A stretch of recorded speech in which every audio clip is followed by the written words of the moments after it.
হযরত ইমামে হাসান মুজতবা, ইমামে হুসাইন, আহলে বাইতুর রাসূল যারা, তাদের প্রেমিক যারা, তাদের জন্য শুভ সংবাদ। কুল লা আসআলুকুম আলাইহি আজরা ইল্লাল মাওয়াদ্দাতা ফিল কুরবা। এই আয়াতের তাফসীরের মধ্যে, তাফসীরে কবীরের ৭ম খণ্ডের মধ্যে হাদিস বর্ণনা হচ্ছেন। হুজুরে পুরনূর সাল্লাল্লাহু আলাইহি সাল্লাম বলছেন, মাম্মাতা আলা হুব্বে আলে মুহাম্মাদিন মাতা মাগফুরাল লাহু। যে ব্যক্তি আহলে বাইত রাসূলের প্রেমের মাধ্যমে মারা গেল, ওই ব্যক্তি নিশ্চয়ই গুনাহমুক্ত হয়ে মারা গেল। ২ নম্বর শুভ সংবাদ, আলা মাম্মাতা আলা হুব্বে আলে মুহাম্মাদিন মাতা তায়েবান।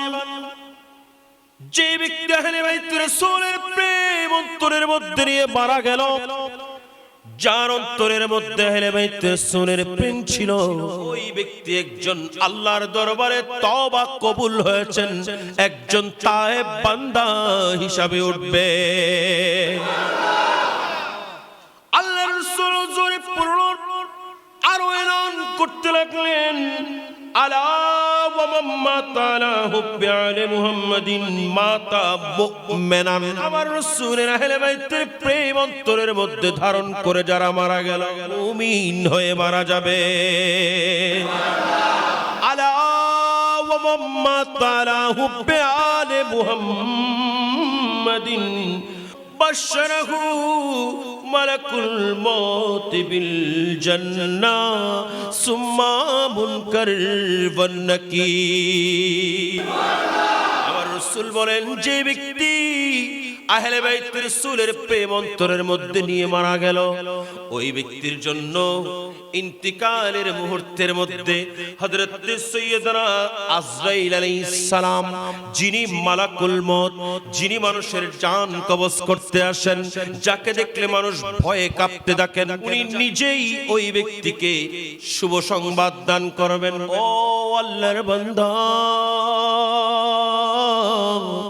তোমার মত এই দুনিয়ার মধ্যে সাধারণ একটা বস্তির মধ্যে, একটা ঘরের মধ্যে হলেও, একটা কুটিরের মধ্যে হলেও, জেনে রাখো, জেনে রাখো, তোমাকে শুভ সংবাদ দিয়ে যায়, তোমার জন্য আল্লাহর জান্নাত রেডি করেছে। কবরের মধ্যে চলে গেছেন, কবরের মধ্যে দুজন ফেরেশতা আসবেন, যারা আপনাকে সওয়াল এবং জবাব নেবেন, যাদেরকে দেখে আপনি ভয় করবেন, ওই মুনকার নাকির ফেরেশতা, এরা নিজেরাই আপনাকে শুভ সংবাদ দিবেন। হে আল্লাহর বান্দা, তুমি দুনিয়ার মধ্যে আহলে বাইত রাসূলের প্রেমিক ছিলা, তুমি দুনিয়ার মধ্যে ইমামে হাসানকে ভালোবাসতা, তুমি দুনিয়ার মধ্যে ইমামে হুসাইনকে ভালোবাসতা, তুমি দুনিয়ার মধ্যে মাওলা আলীকে ভালোবাসতা, তুমি দুনিয়ার মধ্যে খাতুনের জান্নাতকে ভালোবাসতা। আমরা আজকে ওই কবরের মধ্যে তোমাকে শুভ সংবাদ দিচ্ছি, তোমার জন্য শুভ সংবাদ, তোমার জন্য শুভ সংবাদ, তোমার জন্য আল্লাহর পক্ষ থেকে একটা জান্নাত রেডি করা আছে। আল্লাহু আকবার। নারে রিসালাত, নারে গাউসিয়া, মাহফিলে শাহাদাতে কারবালা, জিন্দাবাদ, জিন্দাবাদ, জিন্দাবাদ। जन्नत के ताजदार हमारा हुसैन है, जन्नत के ताजदार हमारा हुसैन है, उम्मत की गमगुसार हमारा हुसैन है, अपनी ही खून से किया सैराब दीन को, अपने ही खून से किया सैराब दीन को, इस्लाम की बहार हमारा हुसैन है, इस्लाम की बहार हमारा हुसैन है, जन्नत के ताजदार हमारा हुसैन है। আমরা আপনারা শাহাদাতের মর্যাদা পাওয়া এটা তো খুবই কঠিন জিনিস, ঠিক না বেঠিক? শাহাদাত হলো এটা আখেরি মঞ্জিল। একজন সাদতমন মানুষ, একজন ভাগ্যবান মানুষের সবচাইতে বড় স্থান, বড় মঞ্জিল, এটার নাম হলো শাহাদাত। কথা বলেন ঠিক না ঠিক? সেজন্য ফারুক আযম হযরত ওমর ইবনে খাত্তাব রাদিয়াল্লাহু তাআলা উনি আল্লাহর দরবারে ফরিয়াদ করতেন, আল্লাহুম্মা রযুকনি শাহাদাতা ফি সাবিলিকা। আল্লাহ তুমি আমাকে তোমার রাস্তার মধ্যে শাহাদাতের মত দান করো। শাহাদাত আখিরি मंजिल है इंसानी सादत की, शहादत आखिरी मंजिल है इंसानी सादत की। वो खुश किस्मत है जिन्हें मिल गई दौलत शहादत की। ওই ব্যক্তি খুশকিসমত যার নসিবের মধ্যে আল্লাহ শাহাদাত রেখেছেন। আমার ভাইরা, আমি আজকে আপনাদেরকে শুভ সংবাদ দিয়ে যাই, যে সমস্ত ভাইরা আহলে বাইত রাসূলের প্রেমিক বনে এই দুনিয়া থেকে পর্দা করবেন, আমার রাসূল তাদের জন্য শুভ সংবাদ দিচ্ছেন। ওয়া মাতা আলা হুব্বে আলে মুহাম্মাদিন মাতা শাহীদা, যে ব্যক্তি আহলে বাইত রাসূলের প্রেম নিয়ে এই দুনিয়া থেকে বিদায় গ্রহণ করবেন, তার জন্য আমার রাসূল বলছেন সেই ব্যক্তি শাহাদাতের মত পাবে। মারা গেছেন নরমাল, কিন্তু আল্লাহ দরজা দিবেন শাহাদাতের। এখানে কিছু মানুষ বলে যে আবার মাজার কিত্তু আসানা নাই, কেউ কেউ বলে যে মাজার কিত্তু, আবার হয় মাজার কিনলে মাজার কিত্তু, মাজার কিনলে মাজার কিনলে। আমি বলবো ভাই, মাজার তো মাজার ছিল না, মাজারটা ছিল কবর। আমরা জিয়ারত করতে করতে করতে করতে এটাকে মাজার বানিয়ে দিয়েছি। আমরা এটাকে এত সুন্দর সাজসজ্জা করেছি জিয়ারত করার জন্য, মনোরম পরিবেশ বানিয়েছি জিয়ারত করার জন্য। আমরা জিয়ারত করতে করতে এটাকে মাজার বানিয়েছি। আল্লাহর ওলিরা যারা, তারা যখন ইন্তেকাল হয় আমরা তাদের জন্য মাজার বানাই। কথা বলেন, আমরা তাদের জন্য কি বানাই? মাজার বানাই। তাদেরকে ওই মাজার বানিয়ে সেখানে আমরা জিয়ারত করি।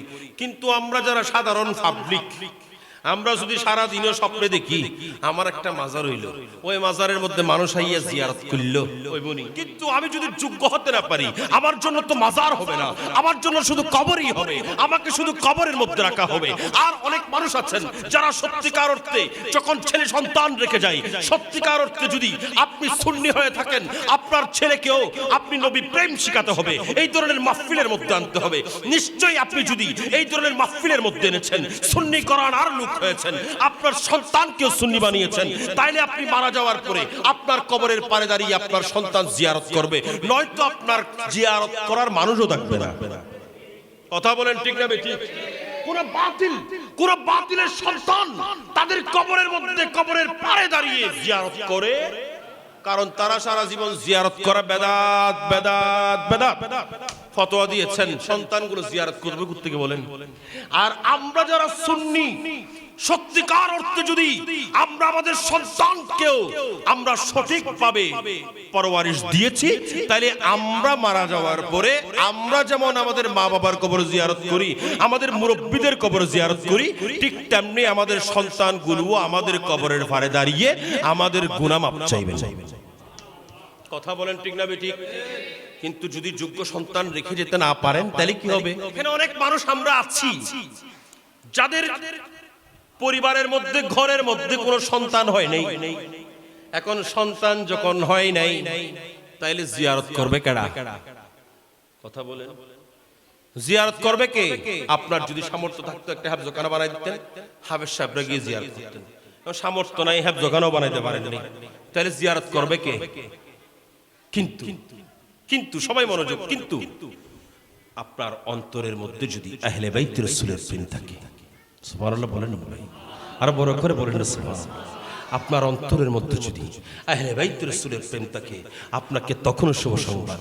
আপনার কাছে সন্তান নেই, আপনার কাছে জিয়ারতকারী নেই, আপনার কোনো মাদ্রাসা করে দিতে পারেন না জিয়ারত করার জন্য, আপনার কোনো সন্তান নেই জিয়ারত করার জন্য, আপনার কোনো আত্মীয় নেই জিয়ারত করার জন্য, অথবা আপনি এখান থেকে গিয়ে বিদেশের জমিনের মধ্যে মারা গেছেন, ওখানে কোনো আত্মীয় নাই, স্বজন নাই, ভাই নাই, বন্ধু নাই, কে আপনার জিয়ারত করবে? ওখানে যে কোনো একটা কবরস্থানে আপনাকে দাফন করে দিয়েছে, যে কোনো একটা কবরস্থান আপনাকে দাফন করে দিয়েছে, আপনার লাশটা বিদেশ থেকে আনার সুযোগ হয় নাই। এই সমস্ত মানুষরা কি করবেন?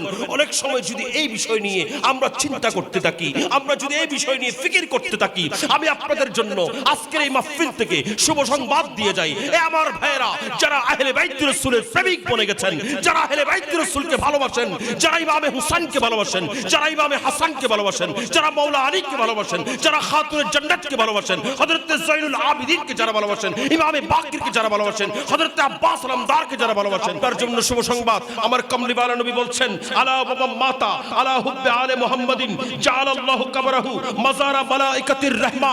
আপনি যদি দুনিয়া থেকে বিদায় নিয়েছেন, আপনার আওলাদ রেখে যেতে পারেন নাই, আপনার আত্মীয় রেখে যেতে পারেন নাই, আপনার জিয়ারতকারী রেখে যেতে পারেন নাই, কিন্তু যদি আপনি আহলে বাইত রাসূলের প্রেম অন্তরের মধ্যে নিয়ে মারা গেছেন, আপনার ওই কবর এটার কবর থাকবে না। আল্লাহর রহমতের ফেরেশতা এসে এটাকে জিয়ারত করতে করতে মাজার বানায় দেবে।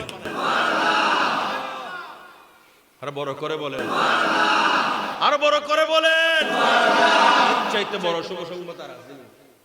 আপনার কবরে কে বানাইলো?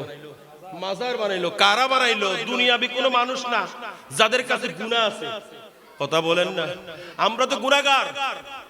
আমরা আমাদের মার জিয়ারত, বাবার জিয়ারত, আত্মীয় স্বজনের জিয়ারত করতে গেলেও আমরা ওখানে জিয়ারত করব ঠিকই, কিন্তু আমার জিয়ারত যথাযথ হচ্ছে কিনা আমি নিজেই টেনশনে থাকবো। কিন্তু যারা আহলে বাইত রাসূলের প্রেমের মধ্যে মারা গেছেন, তাদের জন্য শুভ সংবাদ হলো জাআলাল্লাহু কবরাহু মাজারা মালাইকাতির রাহমা। তাদের কবরকে আল্লাহ রহমতের ফেরেশতা দিয়ে এটাকে জিয়ারত করাতে করাতে মাজার বানায় ফেলবে।